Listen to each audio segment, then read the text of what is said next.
Psalm 10 begins with a question that has echoed through the ages. Why, Lord, do you stand far off?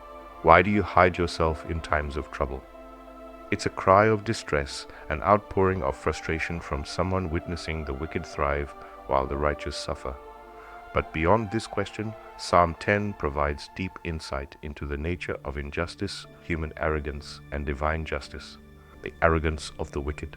The psalmist vividly describes the wicked arrogant, boastful, and unafraid of consequence.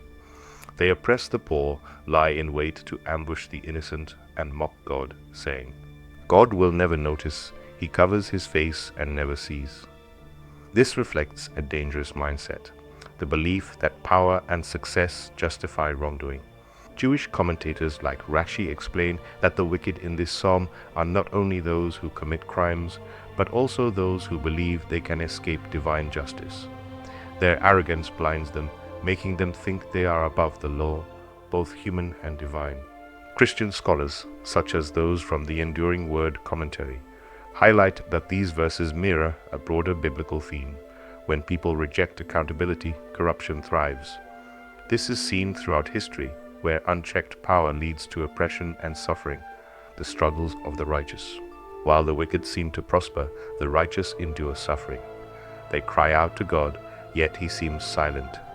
This silence, however, is not absence. The psalm teaches patience and trust, reminding us that God's timing is beyond human understanding.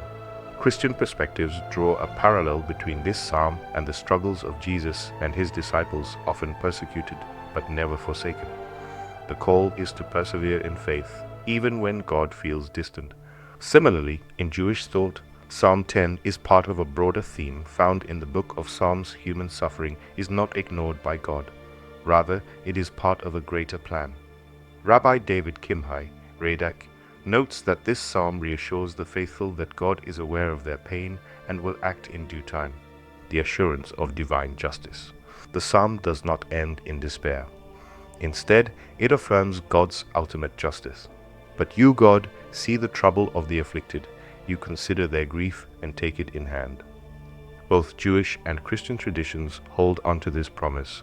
Though the wicked may prosper for a time, their downfall is certain. Justice will come, not always on our terms, but in God's perfect timing. The closing verses declare that God defends the fatherless and the oppressed, so that mere earthly mortals will never again strike terror. This is a call to trust, a call to faith. Living the message of Psalm 10, what does this mean for us today? 1. Trust in God's justice even when injustice seems to prevail. Psalm 10 reminds us that God sees all things. His judgment is sure. 2.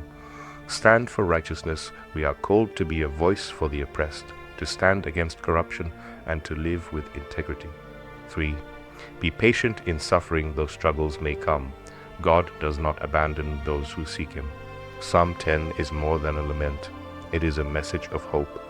It reminds us that God is neither absent nor indifferent. He is present, watching, and will act at the right time. So hold on to faith. Justice is coming.